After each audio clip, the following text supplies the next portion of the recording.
तो अभी हम देखते हैं कार्सिनोमा ऑफ ब्रेस्ट। क्या देखेंगे कार्सिनोमा ऑफ ब्रेस्ट। तो इसके पहले टाइप्स देख लेते हैं। लोकेशन के आधार पर दो टाइप्स होते हैं, lobular carcinoma, ductal carcinoma. Lobular carcinoma क्या है कि एक ग्लैंड है, ये ग्लैंड के अंदर कैंसर होता है। कौन सी ग्लैंड? जो मिल्क बनाती है। डक्टल कार्सिनोमा कहाँ होता है? डक्ट में होता है। डक्ट का क्या काम है? Carry milk to nipple. ठीक है, जो डक्ट मिल्क कैरी करती है निपल तक उसको बोलते हैं डक्टल कार्सिनोमा। जहाँ ग्लैंड में कैंसर हो जाए उसको बोलेंगे लोब्यूलर कार्सिनोमा। और ग्लैंड का क्या फंक्शन होता है ब्रेस्ट में? मिल्क बनाने का। अब देखते हैं टू मेन कैटेगरी, दो टाइप्स की कैटेगरी होती है, नॉन इन्वेजिव जिसको अपन इन सितु भी बोलते हैं, और एक होता है इन्वेजिव। तो इन सितु कार्सिनोमा लोब्यूलर और डक्टल, मतलब non invasive carcinoma lobular, non invasive carcinoma ductal, non invasive carcinoma. Invasive मतलब होता है जो आसपास के टिश्यू में आसपास के ऑर्गन में फैल जाए उसको बोलते हैं इन्वेजिव। और नॉन इन्वेजिव जहाँ कार्सिनोमा होता है वहीं रहता है। जैसे यहाँ कार्सिनोमा हुआ, अगर ये यहीं रह रहा है तो इसको बोलेंगे नॉन इन्वेजिव। अगर यहाँ कार्सिनोमा हुआ और ये आसपास के टिश्यू में फैलने लग गया तो इसको बोलेंगे इन्वेजिव। तो इन्वेजिव के भी क्या होते हैं? लोब्यूलर इन्वेजिव और डक्टल इन्वेजिव। ठीक है, तो मोस्ट कॉमन होता है अपने पास में इन्वेजिव डक्टल कार्सिनोमा। इसकी हम ग्रोसली देखते हैं, मतलब अगर नेक्ड आइज से देखें तो अपन को क्या देखने को मिलेगा? तो ये क्या है? Most frequent carcinoma. ठीक है, एक दो कंडीशन होती है, एक होती है फैट नेक्रोसिस और एक होता है इन्वेजिव डक्टल कार्सिनोमा। ये दोनों अलग अलग कंडीशन है, लेकिन इनका फिजिकल अपीयरेंस दोनों का सेम देखने को मिलता है। ठीक है, दोनों का फिजिकल अपीयरेंस क्या देखने को मिलता है? सेम देखने को मिलता है। इन्वेजिव डक्टल कार्सिनोमा में क्या होता है? ये फर्म होता है, हार्ड होता है। ये हार्ड क्यों है? क्योंकि यहाँ पे हार्ड लंप बन गया। छूने पे कैसा मिलेगा अपन को? सख्त देखने को मिलेगा। सख्त मतलब एक हार्ड लंप देखने को मिलेगा, हार्ड लंप महसूस होगा अपन को। जो हार्ड लंप कैसा होता है? इमूवेबल होता है। ठीक है, नॉन मूवेबल होता है। अगर इसको अपन स्क्रैप करें, यानी कि जहाँ पे ये लंप बना है उसको अपन ऐसे ऐसे खरोचे तो अपन को एक साउंड आएगी जिसको बोलते हैं ग्रेटिंग साउंड। ये ग्रेटिंग साउंड क्यों आ रही है? क्योंकि यहाँ पे क्या हो रखा है? कैल्सिफिकेशन हो रखा है, कैल्सिफिकेशन एंड फाइब्रोसिस हो रखा है, इसलिए ये ग्रेटिंग साउंड आ रही है। ठीक है, ये जो इन्वर्स डक्टल कार्सिनोमा ये इरेगुलर शेप का होगा। हार्ड कार्टिलेज, अगर अपन को उसको टच करेंगे, इसको फील करेंगे तो अपन को क्या मिलेगा? हार्ड कार्टिलेज की तरह मिलेगा।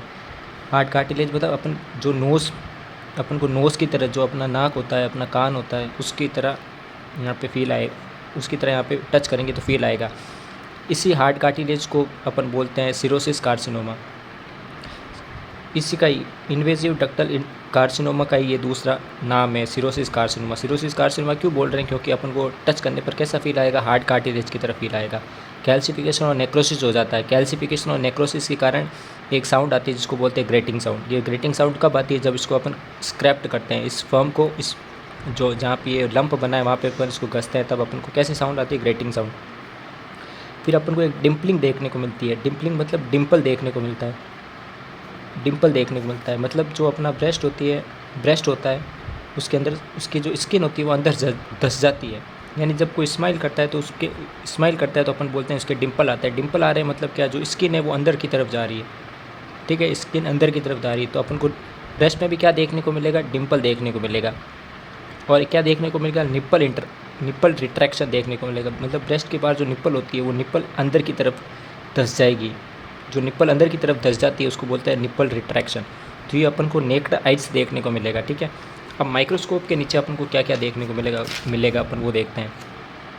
सबसे पहले होगा loss of normal tubular structure.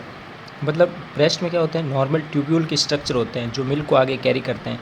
तो कार्सिनोमा की वजह से मल्टीपल सेल ग्रोथ हो रही है, बहुत ज़्यादा सेल ग्रोथ हो रही है। उसकी वजह से क्या होगा? ये जो ट्यूब्स होते हैं वो या तो डिस्ट्रॉय हो जाएंगे या अपन को माइक्रोस्कोप के नीचे दिखेंगे ही नहीं। ठीक है, फिर दूसरा टाइप से अपने पास प्लियोमॉर्फिज्म एक टर्मिनोलॉजी है जिसका मतलब होता है जो सेल ग्रोथ हो रही है कैंसर में उसका साइज़ अलग अलग होगा, उसका शेप अलग अलग होगा।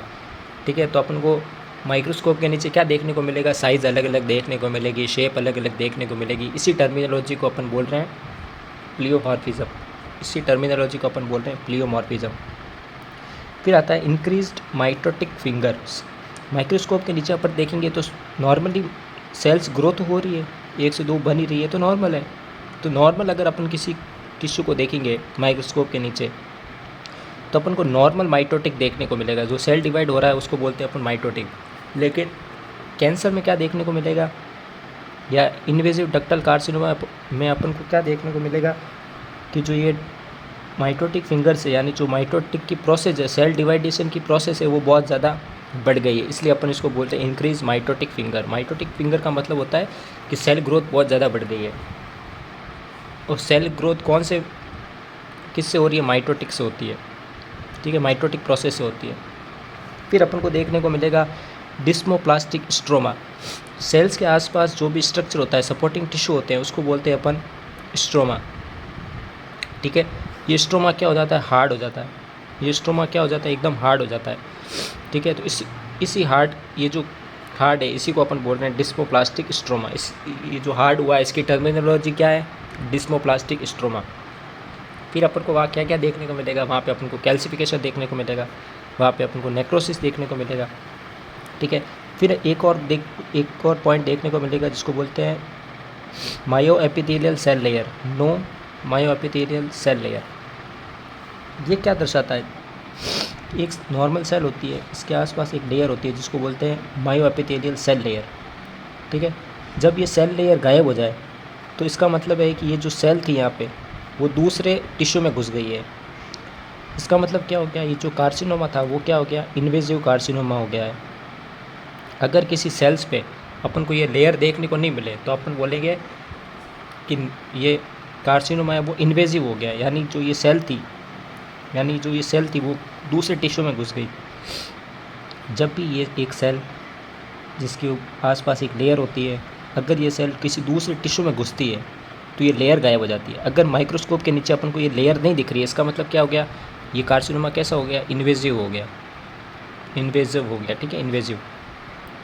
और लास्ट टर्मिनोलॉजी है जिसको बोलते हैं एंजियो लिम्फेटिक इन्वेजिव, ठीक है। इन्वेजिव का मतलब होता है आसपास के टिश्यू में घुस गया।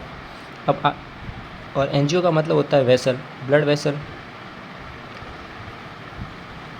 वेसल। और लिम्फेथेटिक का मतलब होता है लिम्फ नोड। मतलब ये जो कार्सिनोमा है वो कहाँ घुस गया, लिम्फ में घुस गया, वेसल में भी घुस सकता है, लिम्फ में भी घुस सकता है, वेसल में भी घुस सकता है। तो ये था अपना पूरा carcinoma of breast. Thank you.